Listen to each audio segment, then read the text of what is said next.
चलिए आज की क्लास हम लोग स्टार्ट करते हैं, जिसमें 1 to क्वेश्चन नंबर 60 तक जो है हम लोग पहले डिस्कस कर चुके हैं और आज हम लोग जो है क्वेश्चन नंबर 61 से डिस्कस करेंगे। हमारा टॉपिक चल रहा है इंटेलेक्चुअल प्रॉपर्टी राइट। ठीक है, तो इंटेलेक्चुअल प्रॉपर्टी राइट से संबंधित जितने भी ऑब्जेक्टिव क्वेश्चन हैं वही डिस्कस हम लोग कर रहे हैं। तो क्वेश्चन नंबर 61 में आता है, भारत में कॉपीराइट एक्ट जो है कब पारित होता है। तो यह 1957 में जो है कॉपीराइट एक्ट जो है हमारा पारित होता है। पारित होना मतलब क्या है कि सांसद द्वारा जो है ना, सांसद मतलब लोकसभा और राज्यसभा, तो सांसद द्वारा जो है यह एक्ट, यह कानून जो है 1957 में जो है पारित हो जाता है और लोगों के लिए जो है ये लागू होता है। क्वेश्चन नंबर 62 को देखिए, यह लागू होता है 21 जनवरी 1958 को। अब हम लोग क्वेश्चन नंबर 63 पे आते हैं। विश्व स्तर पर कॉपीराइट की अवधि कितनी है। तो यहाँ से देखिए, विश्व स्तर पे कॉपीराइट की अवधि जो है वो 70 ईयर है। ठीक है, जबकि भारत में जो है अलग अलग है। जैसे कि भारत में नॉर्मली कॉपीराइट की अवधि जो है वो लेखक की मृत्यु के जो है वो 60 वर्ष के बाद तक का जो है कॉपीराइट एक्ट जो है लागू रहता है। यानी कि 60 ईयर तक जो है मृत्यु के बाद लेखक के नॉमिनी या फिर उसके फैमिली मेंबर को जो है रिवेन्यू मिलता रहेगा, अगर एक लेखक है तो। लेकिन जब एक से अधिक लेखक होता है, वैसी स्थिति में जो है कॉपीराइट की अवधि जो है वो 50 वर्ष होती है, अंतिम लेखक की मृत्यु के बाद तक। यानी अगर एक से अधिक लेखक हैं, 2 या 2 से ज़्यादा जो भी हैं, तो जो सबसे लास्ट में जिन लेखक की मृत्यु होती है, तो उस मृत्यु वर्ष में 50 साल और ऐड कर दीजिए और जो वर्ष आएगा उस वर्ष तक का जो है कॉपीराइट जो है उस लेखक के नाम पे रहेगा। यानी उसकी रिवेन्यू उस संबंधित लेखक के फैमिली मेंबर या फिर नॉमिनी जो व्यक्ति हैं उनको मिलेगा। ठीक है, जबकि विश्व स्तर पे ऐसी बात नहीं है। विश्व स्तर पे सभी के लिए जो है लेखक की मृत्यु के 70 वर्ष तक जो है कॉपीराइट एक्ट की अवधि रहती है। अब हम लोग अगले क्वेश्चन पे आते हैं। कॉपीराइट का मुख्यालय कहाँ है। तो कॉपीराइट का मुख्यालय, क्वेश्चन नंबर 65, तो कॉपीराइट का मुख्यालय जो है न्यू दिल्ली में है। इंटेलेक्चुअल प्रॉपर्टी राइट में जो है वो हमारा कॉपीराइट आता है, इसके बाद जो है पेटेंट आता है। पेटेंट ऑफिस का जो मुख्यालय है वो हमारा कोलकाता है, KATTA कोलकाता है। और ट्रेडमार्क इसके बाद आता है। ट्रेडमार्क का मुख्यालय जो है मुंबई है। ठीक है, उसके बाद डिज़ाइन एक्ट, तो डिज़ाइन ऑफिस का हेडक्वार्टर जो है ये भी कोलकाता है। और इसके बाद जो है पेटेंट, कॉपीराइट, पेटेंट, ट्रेडमार्क और डिज़ाइन। हाँ ठीक है, ये चारों जो है ऑफिस को हम लोग देख लिए, जिसको फिर से एक बार रिवीजन देख लेते हैं। कॉपीराइट का मुख्यालय जो है न्यू दिल्ली में है, जबकि पेटेंट का जो हेड ऑफिस है वो कोलकाता, ट्रेडमार्क का हेड ऑफिस जो है मुंबई और डिज़ाइन का हेड ऑफिस जो है वो कोलकाता में है। ठीक है, अब अगली क्वेश्चन पे आते हैं, क्वेश्चन नंबर 66। कॉपीराइट में अब तक कितनी बार संशोधन हुआ है। तो ये कॉपीराइट में अब तक टोटल 6 बार संशोधन हुआ है। यानी कॉपीराइट एक्ट 1957, कॉपीराइट एक्ट 1957 यानी 57 में यह एक्ट पारित होता है और 58 में जो है यह एक्ट लागू हो जाता है। तो 58 में लागू होने के बाद जो है अब तक टोटल 6 बार जो इसमें संशोधन किया गया है। तो हमें जो है जो करेंट वाला संशोधन ईयर है इसको एकदम याद रखना है, जो है 2012। ठीक है, 2012 में जो है कॉपीराइट में वर्तमान संशोधन होता है और टोटल 1983, 1984, 1992, 94, 99 और 2012, जिसमें सबसे इम्पोर्टेंट है करंट वाला। यानी अगर क्वेश्चन आता है कि कॉपीराइट में वर्तमान संशोधन किस वर्ष हुआ था, तो उत्तर होगा 2012। क्वेश्चन नंबर 68 पे आते हैं अब हम लोग। ब्रिटिश सरकार के द्वारा भारत में पेटेंट एक्ट कब लाया जाता है? यह ब्रिटिश गवर्नमेंट के द्वारा जो है पेटेंट एक्ट लाया जाता है 1856, जो कि ब्रिटिश पेटेंट लॉ 1852 पे आधारित है, 1852 पे आधारित है। यह 1856 का जो ब्रिटिश गवर्नमेंट के द्वारा जो भारत पेटेंट एक्ट लाया जाता है, यह पेटेंट एक्ट ब्रिटिश गवर्नमेंट के द्वारा ही जो लाया जाता है पेटेंट एक्ट 1852, इसी पर आधारित है। ठीक है, जिस तरीके से हम कहते हैं कि हमारा भारतीय संविधान जो है वह भारत शासन अधिनियम 1935 पर आधारित है, ठीक उसी तरीके से यहाँ भी रिलेशन है कि 1856 का जो ब्रिटिश गवर्नमेंट के द्वारा पेटेंट एक्ट लाया जाता है, यह 1852 जो पेटेंट एक्ट है जो कि ब्रिटिश गवर्नमेंट के द्वारा ही लाया गया था, उसी पर निर्भर करता है। अब हम लोग अगले क्वेश्चन पे आते हैं, क्वेश्चन नंबर 69।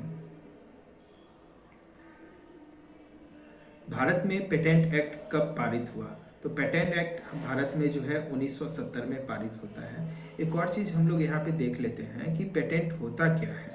ठीक है, तो पेटेंट जो है किसी भी आविष्कारकर्ता को जो है पेटेंट दिया जाता है।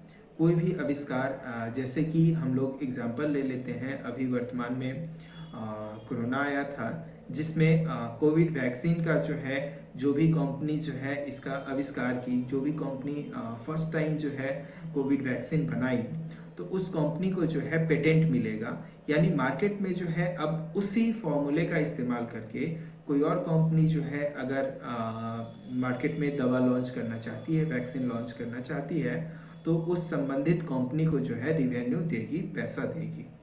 ठीक है, नहीं तो अगर उसका फॉर्मूला का यूज किया जाता है तो पेटेंट एक्ट का उल्लंघन हो जाएगा और दूसरे कंपनी जो उस पहले कंपनी का जिसने वैक्सीन का आविष्कार किया है, तो क्या कहलाएगा? पेटेंट एक्ट का उल्लंघन कहलाएगा, तो बदले में रेवेन्यू देना पड़ेगा।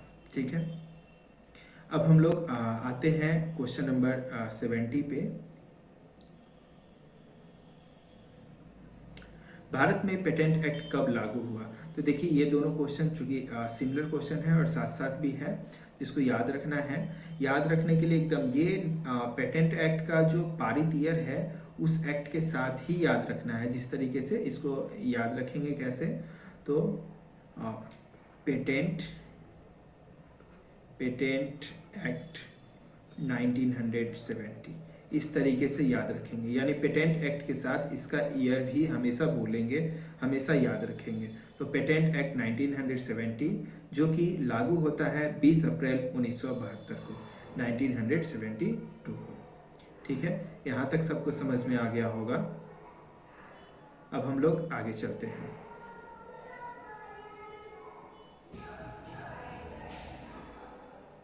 क्वेश्चन नंबर 71 पे हम लोग आते हैं। पेटेंट ऑफिस के 4 कार्यालय किस किस शहर में हैं? तो ये चारों कार्यालय जो है 4 महानगर में है। ठीक है, दिल्ली, मुंबई, चेन्नई और कोलकाता, ये चारों महानगर है। और ये नागपुर जो है ये पेटेंट ऑफिस का कार्यालय नहीं, यहाँ पे राजीव गांधी इंस्टीट्यूट है, एक पेटेंट ऑफिस का जो है नेशनल इंस्टीट्यूट है, वो नागपुर में है। ठीक है, तो पेटेंट ऑफिस का 4 कार्यालय चारों भारत के महानगरों में है। ठीक है, क्वेश्चन नंबर 72 पे आते हैं। भारत में पेटेंट एक्ट वर्तमान में किस वर्ष संशोधन हुआ? अभी हम लोगों ने देखा कि पेटेंट एक्ट 1970 जो कि लागू होता है 1972 को। ठीक है, और 1972 को लागू होता है और इसमें संशोधन किया जाता है 1999, 2002 और 2005 को और 2012 को।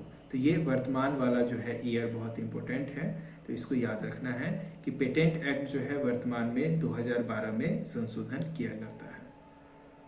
पेटेंट एक्ट की अवधि कितनी होती है? अगला क्वेश्चन आता है कि पेटेंट एक्ट की अवधि कितनी है। तो ये अवधि जो है 4 से लेके 20 वर्ष है। जबकि हमारा कॉपीराइट की अवधि हम लोगों ने सबसे शुरू में ही देखा कि भारत में जो है कॉपीराइट की अवधि अगर कोई एक लेखक है तो लेखक की मृत्यु के बाद 60 साल तक जो है भारत में कॉपीराइट की अवधि रहती है।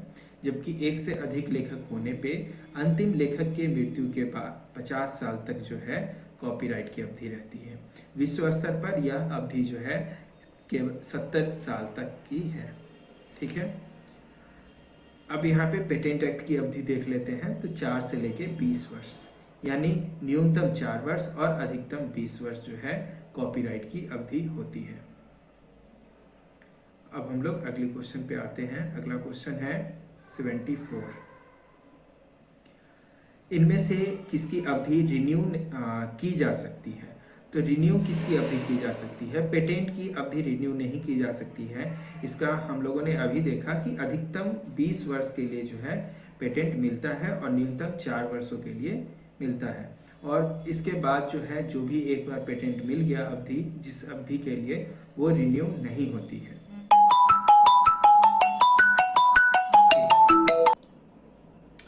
हम लोग देख रहे थे इनमें से किसकी अवधि जो है रिन्यू की जा सकती है। तो पेटेंट की अवधि जो है वो रिन्यू नहीं की जा सकती है, तो ये नहीं होगा। अगला है ट्रेडमार्क।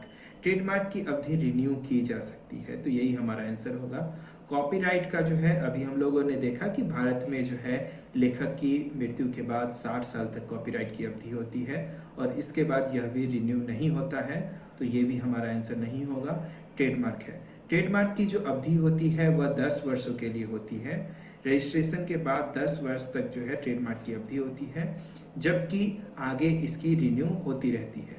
क्यों रिन्यू होती है? कि ट्रेडमार्क जो है व्यापारिक, ट्रेड मतलब व्यापार और मार्क मतलब चिन्ह, तो व्यापारिक चिन्ह के लिए जो है यह कॉपीराइट दिया जाता, यह इंटेलेक्चुअल प्रॉपर्टी राइट के तहत जो है अधिकार दिया जाता है।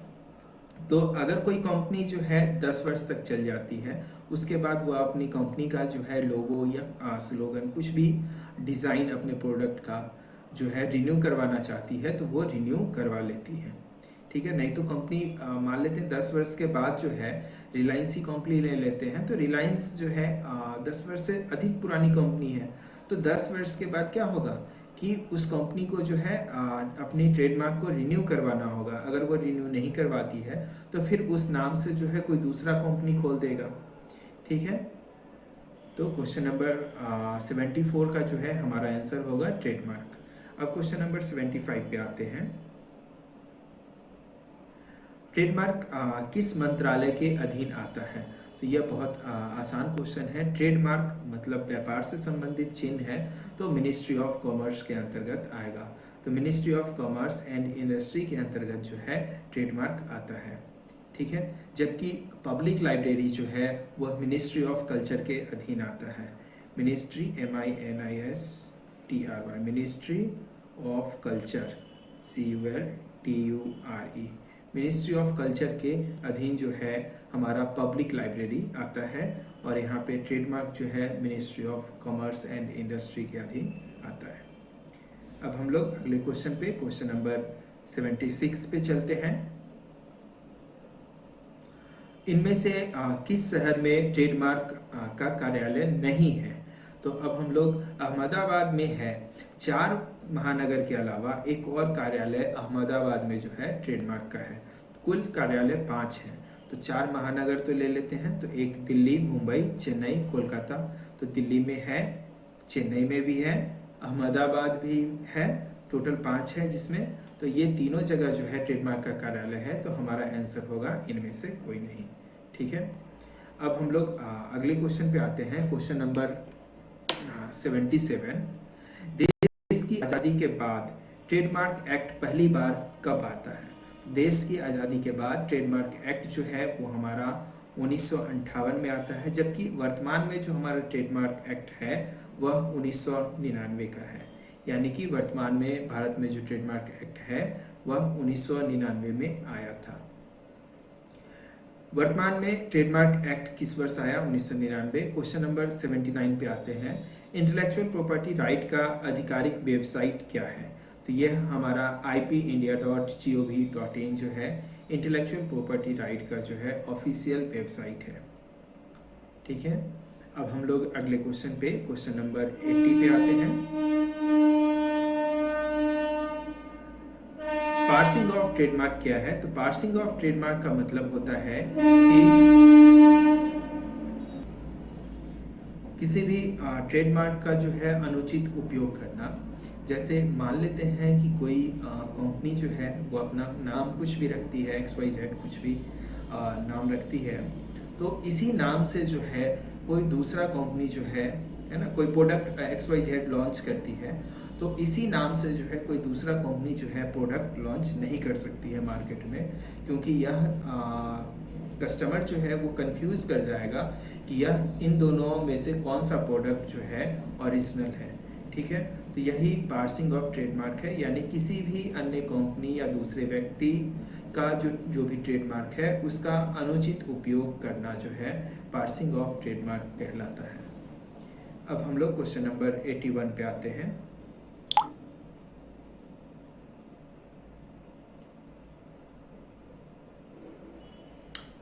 वर्तमान में लागू पेटेंट एवं डिज़ाइन एक्ट कब आया? तो यह 2000 में आता है। और अभी हम लोगों ने देखा कि पेटेंट एक्ट और डिज़ाइन एक्ट जो है इसका कार्यालय कहाँ है? तो हेड ऑफिस जो है वो कोलकाता है। ठीक है, तो वर्तमान में जो हमारा पेटेंट एंड डिज़ाइन एक्ट आता है यह 2000 में आता है। अगले क्वेश्चन पे आते हैं, question number 82। The Indian patent and design act कब आया? तो 1970 में जो है Indian patent and design act आता है, जो कि लागू होता है 1972 को। ठीक है, 1970 में आता है और लागू होता है 1972 में।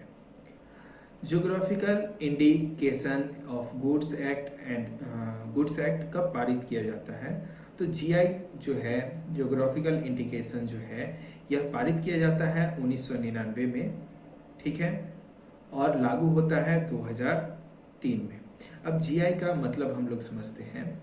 G फॉर ज्योग्राफिकल, ज्योग्राफिकल का मतलब हुआ किसी भी भौगोलिक क्षेत्र, और इंडिकेशन का मतलब हो गया उस क्षेत्र को दिखाने वाला जो है जो भी प्रोडक्ट है जो किसी क्षेत्र को दिखाता है, किसी क्षेत्र के बारे में बताता है कि यह प्रोडक्ट इस क्षेत्र से रिलेटेड है, तो वही ज्योग्राफिकल इंडिकेशन है। एग्जाम्पल के लिए हम लोग समझते हैं, जैसे कि कोलकाता का रसगुल्ला। तो रसगुल्ला जो है यह कोलकाता के लिए जो है GI टैग मिला हुआ है। रसगुल्ला जो हमारा प्रोडक्ट है यानी खाद्य सामग्री है, तो इसको कोलकाता को जो है रसगुल्ला के लिए GI टैग मिला हुआ है। इसका मतलब यह हुआ कि कोलकाता का रसगुल्ला नाम यूज़ करके जो है कोलकाता के बाहर के लोग जो हैं मार्केट में अपने रसगुल्ला को जो है नहीं बेच सकते हैं, क्योंकि कस्टमर जो है कोलकाता का रसगुल्ला यानी उसकी क्वालिटी से पहचानेगा, उसकी टेस्ट से पहचानेगा, यानी कुछ ना कुछ वहाँ के रसगुल्ला में अंतर है जो बाहरी जगह नहीं मिलता है। तो कस्टमर कंफ्यूज कर जाएगा कि यह रसगुल्ला जो है कोलकाता का है या बाहर का। अगर बाहर के लोग भी जो है कोलकाता के रसगुल्ला के नाम से जो है मार्केट में अपना प्रोडक्ट लॉन्च कर देते हैं, तो यह GI टैग उस खास ज्योग्राफी में रहने वाले या उस खास ज्योग्राफी से जो भी प्रोडक्ट जो है मार्केट में आता है तो उस प्रोडक्ट को दिखाता है। यह भी एक प्रकार का जो है इंटेलेक्चुअल प्रॉपर्टी राइट है। जैसे कि दार्जिलिंग टी, दार्जिलिंग का चाय, तो दार्जिलिंग का चाय जो है किसी और जगह के से उत्पादित चाय के पैकेट के ऊपर जो है दार्जिलिंग टी लिखकर जो है मार्केट में नहीं बेचा जा सकता है, क्योंकि इससे कस्टमर जो है दिग्भ्रमित होगा, कंफ्यूज हो जाएगा कि यह चाय जो है दार्जिलिंग का है और वो उस प्रोडक्ट को खरीद लेगा, यानी अनुचित उपयोग हो जाएगा। तो GI टैग उसे ही कहते हैं। तो यह GI टैग जो है वो पारित किया जाता है 1999 में और लागू होता है 2003 में। GI टैग कितने वर्षों के लिए मिलता है? तो यह भी चूंकि व्यापार से संबंधित है तो यह भी 10 वर्ष का है ना। जिस तरीके से हमारा ट्रेडमार्क के लिए जो है 10 वर्षों के लिए ट्रेडमार्क मिलता है और इसको रिन्यू आगे हम लोग कर सकते हैं, 10 वर्षों के लिए मिलता है और इसको रिन्यू कर सकते हैं। ठीक उसी तरीके से जीआई टैग भी जो है 10 वर्षों के लिए मिलता है और यह आगे रिन्यू हो सकता है। ठीक है, अब हम लोग अगले स्लाइड्स पे आते हैं जो कि क्वेश्चन नंबर होगा 86। बिरपी का पूरा नाम क्या है? बिरपी ही जो है इसका भविष्य में नाम चल के वीपो बनता है। ठीक है, ये क्वेश्चन नंबर 87 में है। तो बिरपी का पूरा नाम क्या है? तो bureaux for the protection of intellectual property. ठीक है, तो इसको याद रखने के लिए इसमें जो फर्स्ट वर्ड है ब्यूरोक्स, ये तो सभी को याद रहेगा ही रहेगा। इसको प्रोटेक्शन उसके बाद लेना है, यानी कि बी के बाद जो है पी का यूज करना है। तो bureaux for the protection of और आईपी इंटेलेक्चुअल प्रॉपर्टी राइट। ठीक है, तो पीआई, तो इसको आईपी कर देना है इंटेलेक्चुअल प्रॉपर्टी। ठीक है, तो बिरपी का पूरा नाम हो गया bureaux for the protection of intellectual property. और यही बिरपी जो है इसका नाम जो है वो बदल के जो है वीपो बनता है। और जो वीपो का फुल फॉर्म होता है वर्ल्ड इंटेलेक्चुअल प्रॉपर्टी ऑर्गेनाइजेशन। यह विश्व स्तर पे बौद्धिक संपदा अधिकार की रक्षा करता है। ठीक है, वीपो का फुल फॉर्म एक बार और देख लेते हैं। World intellectual INTELLECTUAL intellectual property property organisation ORGANISATION organisation. ठीक है, या ZATION दोनों एक ही है। ठीक है, तो वर्ल्ड इंटेलेक्चुअल प्रॉपर्टी ऑर्गेनाइजेशन जो है यह वीपो का जो है फुल फॉर्म हो गया। और बिरपी का ही जो नाम बदल के वीपो जो है 14 जुलाई 1967 को रखा जाता है। तो क्वेश्चन अगर चेंज करके एग्जाम में आता है कि वीपो का स्थापना वर्ष क्या है, तो यही आंसर होगा 14 जुलाई 1967, क्योंकि इसके पहले इसी संस्था का नाम वीपो नहीं था। क्या था? बिरपी था। और बिरपी का फुल फॉर्म जो है पिछले क्वेश्चन में हम लोग देख चुके हैं, bureaux for the protection of intellectual property. ठीक है, अब हम लोग अगले क्वेश्चन पे आते हैं। कॉपीराइट का चिन्ह क्या है? जीआई का मुख्यालय कहाँ है? अच्छा, ये देख लिए, जीआई का हेडक्वार्टर कहाँ है? तो चेन्नई। अभी पीछे हम लोग कुछ हेडक्वार्टर डिस्कस किए थे, उसको फिर से एक बार देख लेते हैं। कॉपीराइट का हेडक्वार्टर जो है वो हमारा दिल्ली में था, DELHI दिल्ली। इसके बाद पेटेंट का जो है वो हेडक्वार्टर हमारा कोलकाता में था, KOLKATTA कोलकाता। और पेटेंट के बाद जो है हमारा आता है डिज़ाइन एक्ट का जो है हेडक्वार्टर हमारा, यह भी कोलकाता में है। डिज़ाइन ऑफिस का KOLKATTA कोलकाता। और ट्रेडमार्क का जो हेडक्वार्टर है वो हमारा मुंबई में है, MUMBAI। इसको इस तरीके से याद कर सकते हैं कि भारत की जो आर्थिक राजधानी है वह मुंबई कहलाती है। भारत की राजधानी तो दिल्ली है, पर आर्थिक राजधानी जो है मुंबई कहलाती है। तो ट्रेडमार्क, ट्रेड मतलब व्यापार, व्यापार मतलब पैसा, तो इस तरीके से ट्रेडमार्क का जो है हेड ऑफिस मुंबई में है। ठीक है, और पेटेंट और डिज़ाइन का कोलकाता और कॉपीराइट का दिल्ली। और अभी हम लोगों ने देखा कि जीआई ज्योग्राफिकल इंडिकेशन का हेडक्वार्टर जो है वो हमारा चेन्नई में है, CHENNAI। ठीक है, तो ये सभी हेडक्वार्टर जो है वो याद रखना है। अब हम लोग क्वेश्चन नंबर जो है 90 पे आते हैं। 90 नहीं, 89। क्वेश्चन नंबर 89 पे आते हैं। कॉपीराइट का चिन्ह क्या है? तो कॉपीराइट का चिन्ह यही सी लिख के इसको हम लोग सर्कल कर देते हैं, तो यही हमारा कॉपीराइट का सिंबल है। और कॉपीराइट के लिए जो है कहीं भी रजिस्ट्रेशन करने की ज़रूरत नहीं होती है। किसी भी कार्यालय में जाकर हमें रजिस्ट्रेशन करने की ज़रूरत नहीं होती है। बस अपना बुक या जो भी कॉपीराइट मटेरियल है हमारा, कॉपीराइट मटेरियल के अंतर्गत क्या क्या आएगा? तो कोई बुक आएगा, मैगजीन्स आएगा, यानी जो लिटरेचर आइटम है ना, रिटन डॉक्यूमेंट्स है, वो सभी कॉपीराइट के अंतर्गत आएगा। साथ ही म्यूजिक भी कॉपीराइट के अंतर्गत आएगा। वीडियो भी कॉपीराइट के अंतर्गत आएगा। तो ये सभी जो है कॉपीराइट के अंतर्गत आता है। तो कॉपीराइट के लिए जो है कहीं भी हमें रजिस्ट्रेशन करने की ज़रूरत नहीं होती है। बस हमें अपने प्रोडक्ट के ऊपर जो है या बुक है तो बुक के ऊपर जो है इस सिंबल का यूज़ करेंगे और उसके नीचे जो है पब्लिकेशन ईयर जो है लिख देंगे। जैसे कोई बुक जो है 2022 में आता है तो ये सिंबल यूज़ करके उसके नीचे printing year PRINTING printing year करके लिख देंगे 2022। बस हो गया कॉपीराइट हमारा। ठीक है। क्वेश्चन नंबर नेक्स्ट क्वेश्चन पे आते हैं। क्वेश्चन नंबर हमारा 90 ये जो सिंबल है ये सिंबल चिन्ह क्या दर्शाता है? तो ये चिन्ह जो है रजिस्टर्ड ट्रेडमार्क को दर्शाता है।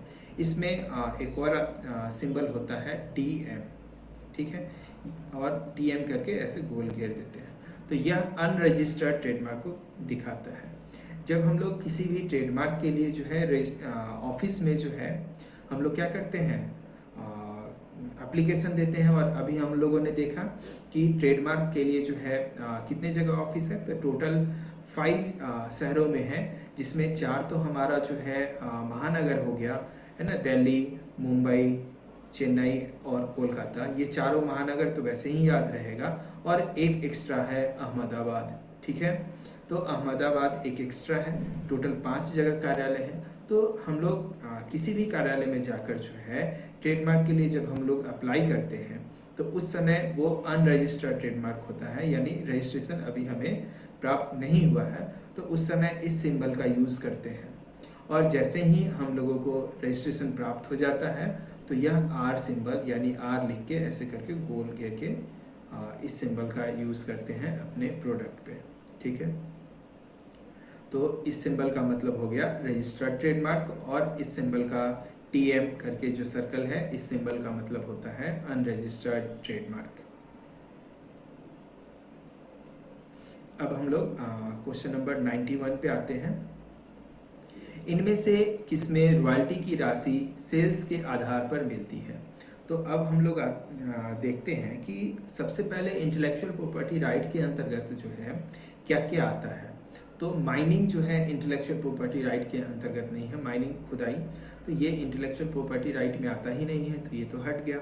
अगला जो है लाइसेंसिंग, लाइसेंस प्रदान करना, ये भी इंटेलेक्चुअल प्रॉपर्टी राइट के अंतर्गत नहीं आता है, तो ये भी नहीं होगा। और फिर हमारा पेटेंट और कॉपीराइट, ये दोनों इंटेलेक्चुअल प्रॉपर्टी राइट है। तो अब 2 ऑप्शन बचा। इन 2 ऑप्शन में से जो है हम लोगों को फिर से क्वेश्चन एक बार देखते हैं।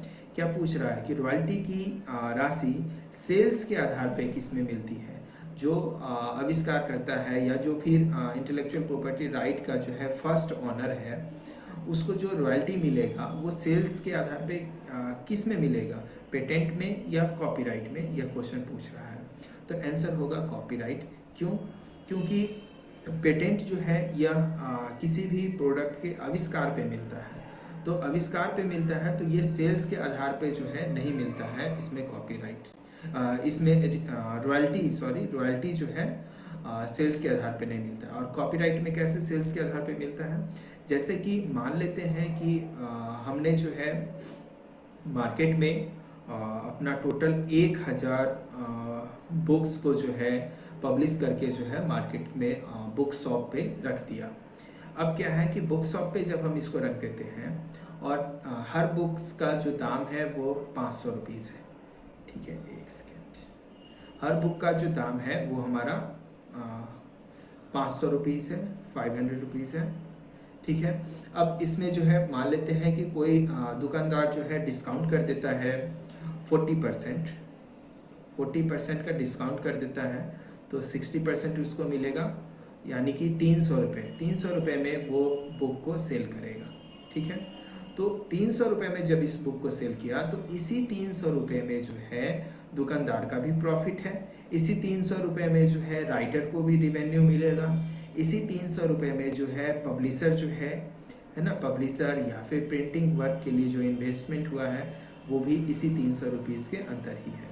ठीक है, तो ये जो 300 रुपीज़ है इसी के आधार पे जो है रॉयल्टी की राशि जो है राइटर को मिलती है। ठीक है, जितनी भी बुक मार्केट में आएगी वो जो सेल हुई, यानी कस्टमर ने जितना पैसा दिया उस पैसे के आधार पे जो है रॉयल्टी की राशि जो है उस संबंधित बुक के राइटर को मिलेगी। तो इस क्वेश्चन का आंसर होगा हमारा कॉपीराइट। अब हम लोग अगली क्वेश्चन पे आते हैं, क्वेश्चन नंबर 92। कॉपीराइट के तहत रॉयल्टी की राशि किस आधार पर गणना की जाती है? अभी हमने जस्ट बताया, तो इस क्वेश्चन का आंसर आप लोग खुद ही दे सकते हैं कि कुल पुस्तक के प्रकाशन पर नहीं, कितना बुक मार्केट में पब्लिश किए हैं। 1000 बुक अभी मार्केट में जो है लॉन्च किए थे, तो 1000 बुक में से एक भी अगर नहीं बिकता है तो वो रॉयल्टी की राशि जो है वो राइटर को मिलेगी ही नहीं, क्योंकि वो बुक तो बिका ही नहीं है। तो ये कुल पुस्तक के प्रकाशन पर जो है ये नहीं मिलेगी। कुल पुस्तक के बिक्री पर, हाँ ये हो सकती है। कुल पुस्तक के बिक्री पे कितना बुक सेल हुआ है, यानी उस बुक के सेलिंग प्राइस के आधार पे जो है ये आंसर हमारा हो सकता है। आगे पुस्तक के प्रकाशन के कुल लागत पे नहीं मिलता है। सेलिंग प्राइस पे कितना पैसा कस्टमर से आया है, उसी पैसे में से ना हमारा दुकानदार को भी मिलेगा कुछ पार्ट जो है पब्लिशर को मिलेगा, कुछ पार्ट राइटर को मिलेगा। तो इन्वेस्टमेंट पे नहीं, रिवेन्यू पे जो हमारा रिटर्न बैक कलेक्शन हुआ है उसके आधार पे मिलती है। तो प्रकाशन की लागत पर जो है ये भी हमारा आंसर नहीं होगा। और अगला हमारा ऑप्शन है कुल पुस्तक के कुल बिक्री मूल्य पर, ये हमारा आंसर सही है। तो देखिए हमारा आंसर जो है 2 और 4 चूँकि दोनों सही है, पर 4 जो है ज़्यादा एक्यूरेट आंसर है, तो हमारा आंसर होगा 4, ऑप्शन 4। इसको फिर से एक बार देख के समझते हैं। कुल पुस्तक के बिक्री पर, तो जितना बुक सेल हुआ है उसी के आधार पे मिलेगी, लेकिन इसके साथ क्या है, सेलिंग प्राइस भी तो है, यानी कि इसके बाद जो है कुल पुस्तक के बिक्री पर क्या चीज़ पे, तो जो हमारा सेलिंग प्राइस है उस पे हमारा रिवेन्यू मिलेगा। तो अगला देखते हैं कुल पुस्तक के कुल बिक्री मूल्य पर, तो ये ज़्यादा हमारा एक्यूरेट आंसर हो गया। इसलिए जब ये दोनों है तो हमारा ऑप्शन 4 होगा, जब ये नहीं रहता तो ऑप्शन 2 हम एग्जाम में लगाते हैं। अब हम लोग अगले क्वेश्चन पे आते हैं, क्वेश्चन नंबर 93। अगर कोई व्यक्ति किसी अन्य व्यक्ति के द्वारा गाया गया गाना को बैकग्राउंड म्यूजिक के तौर पर उपयोग करता है तो वह कहलाएगा। अब देखिए कोई भी गाना जो है, हम सबसे पहले हम लोग देखते हैं कि गाना किस चीज़ में आता है, इंटेलेक्चुअल प्रॉपर्टी राइट के किस चीज़ में आएगा। अभी क्या वो कॉपीराइट में आएगा, क्या वो पेटेंट के अंतर्गत आएगा, क्या वो ट्रेडमार्क के अंतर्गत आएगा, क्या वो डिज़ाइन के अंतर्गत आएगा, या फिर ज्योग्राफिकल इंडिकेशन के अंतर्गत आएगा। तो डिज़ाइन, गाना डिज़ाइन थोड़ी ना है, ठीक है। गाना कोई भी जो है जीआई भी नहीं है, ठीक है। पेटेंट, गाना कोई आविष्कार नहीं होता है तो पेटेंट भी नहीं होगा। गाना ट्रेडमार्क भी नहीं है, ठीक है। ट्रेडमार्क का मतलब क्या हो गया कि कोई चिन्ह जिससे हम लोग व्यापार करते हैं। हाँ, ट्रेडमार्क में जो है स्लोगन आता है, जैसे कि एक सर्फ है जिसका स्लोगन है पहले इस्तेमाल करें फिर विश्वास करें। तो ऑटोमेटिक है कि ये लाइन जैसे ही कोई कस्टमर सुनता है या कोई व्यक्ति सुनता है तो उसके माइंड में एक सर्फ का नाम आता है। आप लोगों के भी माइंड में सर्फ का नाम आया होगा, हाँ, घड़ी। तो ये टैग लाइन हो गया, यानी यह व्यापारिक लाइन है, एक स्टेटमेंट है जिससे कि उस प्रोडक्ट को पहचाना जा सकता है। तो ये स्टेटमेंट या लाइन ट्रेडमार्क के अंतर्गत आएगा, ठीक है। जबकि गाना नहीं आता है तो ट्रेडमार्क में भी नहीं आएगा। तो जो गाना है यह कॉपीराइट के अंतर्गत आएगा। हम लोगों ने स्टार्टिंग में ही देखा कि कॉपीराइट के अंतर्गत जो है हमारा क्या क्या आता है, तो बुक, जितने भी लिटरेचर्स हैं, रिटन डॉक्यूमेंट, वो सब कॉपीराइट के अंतर्गत आएंगे। म्यूजिक आएगा और वीडियोस आएगा, तो ये सब कॉपीराइट के अंतर्गत है। तो गाना का जो है अनऑथराइज यूज़ है ना, बैकग्राउंड में जो है हम किसी भी दूसरे सिंगर का गाना इस्तेमाल करते हैं तो यह अनऑथराइज यूज़ हो जाएगा गाना का। तो अनऑथराइज यूज़ को किसको क्या बोलेंगे, तो कॉपीराइट इन्फ्रिंजमेंट। हैकिंग तो बोलेंगे नहीं, हैकिंग किसको बोलते हैं, अनऑथराइज एक्सेस को हैकिंग बोलते हैं। यानी किसी भी जो इलेक्ट्रॉनिक्स क्या बोलेंगे, इक्विपमेंट के अंदर जो है, जो सॉफ्टवेयर पे चलता है जैसे कंप्यूटर, इसके अंदर अनऑथराइज एक्सेस करते हैं तो वो हैकिंग के अंतर्गत आता है। तो आइडेंटिटी थीफ मतलब पहचान का चोरी करना, ये भी नहीं होगा। साइबर बुलिंग, ये इंटरनेट से संबंधित है तो ये भी नहीं होगा हमारा ऑप्शन हमारा है कॉपीराइट इन्फ्रिंजमेंट। इन्फ्रिंजमेंट का मतलब ही होता है अनुचित उपयोग, यानी उसकी चोरी करना, ठीक है। किसी भी कॉपीराइट का जो है चोरी करना। तो किसी भी गाना का अगर हम लोग बैकग्राउंड म्यूजिक के तौर पे इस्तेमाल करते हैं बिना उस गाना का जो प्रोड्यूसर है, चूँकि गाना का जो है कॉपीराइट किसके पास होता है, तो प्रोड्यूसर के पास होता है, PRODUCER, प्रोड्यूसर के पास गाना का जो है कॉपीराइट होता है। तो बिना उस प्रोड्यूसर के परमिशन के अगर हम उसका गाना जो है अपने ऑडियो में जो है बैकग्राउंड के तौर पे इस्तेमाल करते हैं तो यह कॉपीराइट इन्फ्रिंजमेंट कहलाएगा। अब हम लोग अगले क्वेश्चन पे आते हैं, क्वेश्चन नंबर 94। कोई व्यक्ति किसी टीवी प्रोग्राम को रिकॉर्ड करने के लिए आज़ाद है, ठीक है। हम लोग कोई टीवी प्रोग्राम जो है, टीवी चल रहा है और अपने मोबाइल फ़ोन से जो है टीवी को शूट कर लेते हैं, ठीक है। तो वह किसी प्रोग्राम के बाद में देखने के लिए रिकॉर्ड करता है, ठीक है, तथा वह अपने मित्र को वह रिकॉर्डेड वीडियो किसी भी माध्यम से भेजता है या किसी अन्य व्यक्ति के साथ शेयर करता है, तो यह क्या कहलाएगा। हाँ, अभी हम लोगों ने देखा कि टीवी को रिकॉर्ड करेंगे तो रिकॉर्ड किस फॉर्मेट में करेंगे, वीडियोस फॉर्मेट में करेंगे और VIDEO वीडियो फॉर्मेट में करेंगे, और ये वीडियो किसके अंतर्गत आएगा, कॉपीराइट के अंतर्गत आएगा, ठीक है, COPYRIGST, ठीक है, कॉपीराइट के अंतर्गत आएगा। तो इस कॉपीराइट मटेरियल का अनऑथराइज यूज क्या कहलाएगा, कॉपीराइट इन्फ्रिंजमेंट कहलाएगा। पीछे वाले क्वेश्चन में हम लोग इसको समझे हैं। अब हम लोग अगले क्वेश्चन पे आते हैं, क्वेश्चन नंबर 95 पे।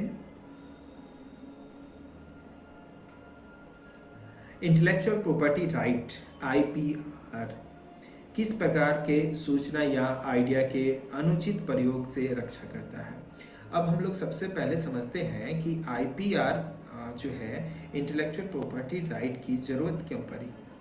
तो इसके पीछे की स्टोरी है कि ऑस्ट्रिया में जो है सबसे पहले क्या किया जाता है, एक तरह का जो है प्रदर्शनी का आयोजन किया जाता है, एग्जीबिशन का आयोजन किया जाता है, जिस एग्जीबिशन में जितने भी लोग आविष्कार करता है तो आविष्कारकर्ता को इनवाइट किया जाता है कि अपने अपने आविष्कार को जो है इस प्रदर्शनी में दिखाएं, जनता के पास लेके आए।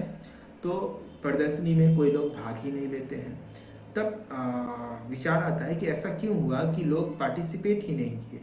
तो लोग डर रहे थे, किस चीज़ से डर रहे थे कि उनका जो भी आविष्कार है, मान लेते हैं कि कोई साइकिल बनाया, ठीक है, फर्स्ट टाइम साइकिल, ठीक है, फर्स्ट टाइम साइकिल कोई बनाता है।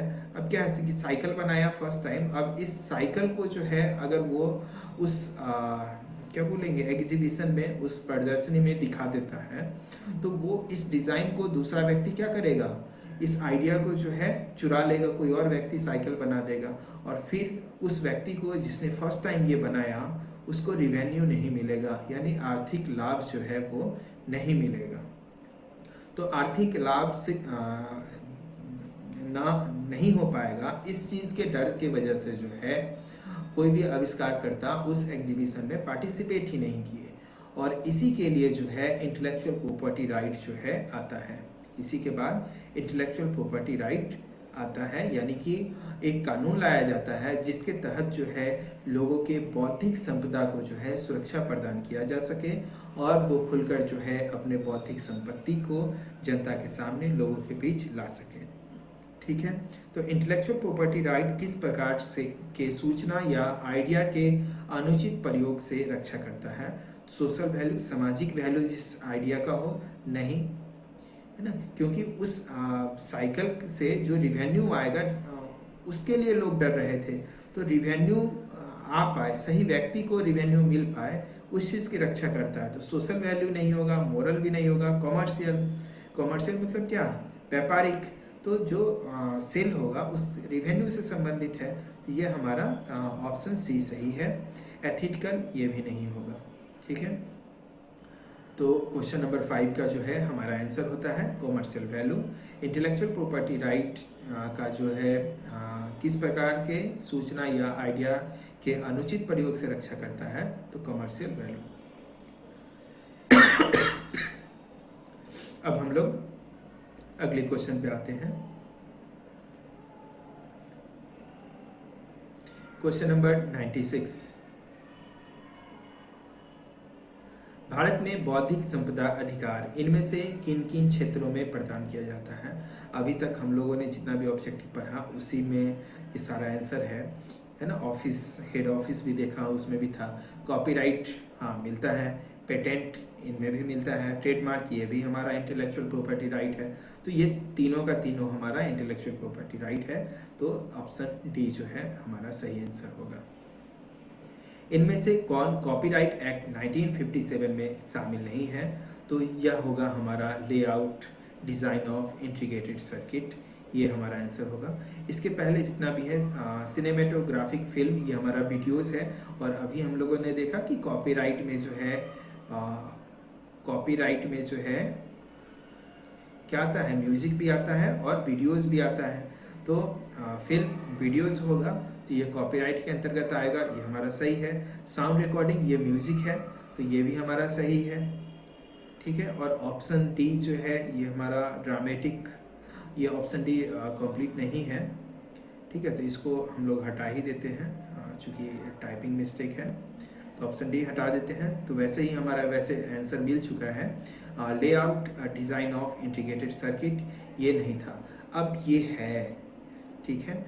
यानी वर्तमान में ये है, संशोधन के बाद जो है इसको डाल दिया गया है। अब layout design of integrated circuit होता क्या है इसको हम लोग समझते हैं। कोई भी इलेक्ट्रॉनिक प्रोडक्ट जो भी है, टीवी, मोबाइल, कंप्यूटर जो भी है, ये एक बोर्ड पे, इसके अंदर एक बोर्ड होता है जिसको मदर बोर्ड बोलते हैं, जिस पे सारे कंपोनेंट्स जो है लगे होते हैं, ठीक है। सारे कंपोनेंट्स जो है उसी बोर्ड पे लगे हुए होते हैं और उसमें उस कंपोनेंट के लिए जो है पाथ होता है, ग्रीन कलर का ये बोर्ड होता है और उस कंपोनेंट पे सर्किट, इसको सर्किट बोलेंगे और इस पे एक पाथ होता है। तो इसका एक डिज़ाइन है। तो यही डिज़ाइन जो है जो भी हार्डवेयर इंजीनियर जो है इस डिज़ाइन को बनाया तो उसको कॉपीराइट मिलेगा, क्योंकि इसने अपने दिमाग से जो है बनाया। हम लोग देखें कि इंटेलेक्चुअल प्रॉपर्टी राइट क्या करता है, हमारे बौद्धिक संपत्ति की ही तो सुरक्षा प्रदान करता है।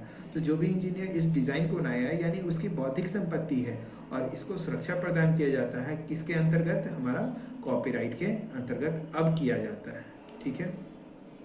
जबकि 1957 में जो है यह नहीं था। तो अब हम लोग अगले क्वेश्चन पे आते हैं, क्वेश्चन नंबर 98। कॉपीराइट इन्फ्रिंगमेंट, अभी देखा कि अनुचित उपयोग को बोलते हैं कॉपीराइट इन्फ्रिंगमेंट, जो कॉपीराइट का अनुचित उपयोग किया जाएगा। तो इसके लिए जो है पहली बार दोषी पाए जाने पर अधिकतम सजा का क्या प्रावधान है। तो 3 साल का जेल और 20,000 रुपये जुर्माना का प्रावधान है। First owner of the question paper of an examination, first owner किसको बोलेंगे, जो उस चीज़ को प्रोड्यूस करता है, उसका उत्पादन करता है, ठीक है। तो क्वेश्चन पेपर का उत्पादन करता कौन होगा, क्वेश्चन बनाने वाला, ठीक है। तो एग्जामिनर जो एग्जाम ले रहा है, नहीं, क्वेश्चन तो उससे पहले बन चुका है, तो ये भी हमारा आंसर नहीं होगा। प्रिंसिपल नहीं, प्रिंसिपल क्वेश्चन नहीं बनाता है। सीईओ यानी मालिक, ये भी क्वेश्चन नहीं बनाता। पेपर सेटर क्वेश्चन बनाता है, यानी कि फर्स्ट ऑनर जो है वो हमारा पेपर सेटर होगा उस क्वेश्चन पेपर का, ठीक है। हाँ, जब पेपर सेटर जो है क्वेश्चन पेपर जो है वो दे देगा, ठीक है, उस प्रिंसिपल को दे देगा या सीईओ के अंदर जो है जो भी व्यक्ति काम कर रहे हैं उनको दे देगा, और बदले में पेपर सेटर को जो है उसका रेवेन्यू यानी कि उसका पैसा मिल जाएगा। तो फिर उस क्वेश्चन पेपर का जो है ऑनर उस संबंधित संस्था का जो हेड है जिसने इन्वेस्टमेंट किया है वो हो जाएगा, यानी सीईओ हो जाएगा, ठीक है। तो क्वेश्चन नंबर 99 के बाद अब हम लोग अगले क्वेश्चन पे आते हैं।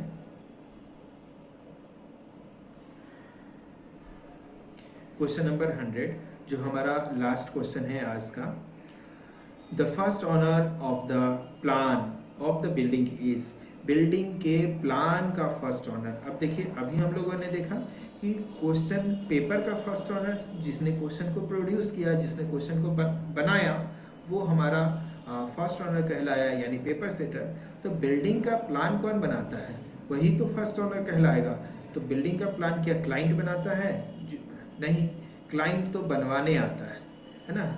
किसी को घर बनाना है या हमें घर बनाना है तो हम किसके पास जाते हैं? आर्किटेक्ट के पास जाते हैं और उनसे अपना डिज़ाइन बनवाते हैं। तो किसने डिज़ाइन बनाया? तो आर्किटेक्ट डिज़ाइन बना रहा है, आर्किटेक्ट प्लान कर रहा है। तो फर्स्ट ऑनर जो है आर्किटेक्ट कहलाएगा, ना कि क्लाइंट है। ये लेबर भी गलत हो गया और ऑनर ऑफ द बिल्डिंग ये भी गलत हो गया। तो first owner of the plan of the building ये कौन होगा? आर्किटेक्ट होगा। तो हम लोगों ने आज क्वेश्चन नंबर 61 से टोटल 100 तक क्वेश्चन को देखा। और ये इस टॉपिक का इंटेलेक्चुअल प्रॉपर्टी राइट का, सॉरी यहाँ पे हेडलाइन गलत है, हम लोग इंटेलेक्चुअल प्रॉपर्टी राइट पढ़ रहे हैं। तो इंटेलेक्चुअल प्रॉपर्टी राइट का जो है टोटल 100 क्वेश्चन जो है आज हम लोगों का कंप्लीट होता है। अब हम लोग अगले दिन अगले टॉपिक को लेकर पढ़ेंगे। क्लास को यहीं एंड करते हैं। धन्यवाद।